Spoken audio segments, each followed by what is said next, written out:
Good morning. I'm Assistant Chief Constable Lindsey Butterfield of South Yorkshire Police. Following a day and night of violence and disorder in Rotheram yesterday, Sunday the 4th of August, focused on a hotel housing asylum seekers, I can confirm today we have seen at least 12 of our officers injured, with items such as bricks, fence posts, branches and other missiles thrown at them. Our police dogs suffered minor injuries after missiles were launched at them, and horses had bricks, eggs, bottles and beer cans thrown at their heads. They were spat at and threats made to cut the saddles in an attempt to injure the riders. So far we have had 6 arrests, 1 in Sheffield and 5 in Rotherham, with 1 person already charged and before the court this morning. Please be assured we expect this number to increase significantly over the coming days. It began yesterday around 11:30 a.m.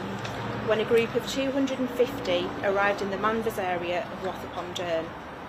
A further group of around 500 people arrived shortly after, who we believe held far-right and anti-immigration views.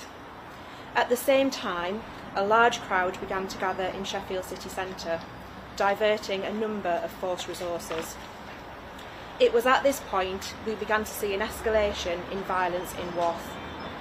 Hotel windows were smashed and there was a concerted effort to cause damage to the interior and serious harm to those inside. There was a particularly sickening moment when a wheelie bin was pushed against the hotel and set on fire, with the clear intent to cause serious harm to the residents and staff. It was known there were people residing and working in the hotel, but the mindless individuals responsible had absolutely no regard for their safety. It was ultimately a disgusting display of thuggery continuing well into the evening, with our policing operation only finishing around 5 a.m.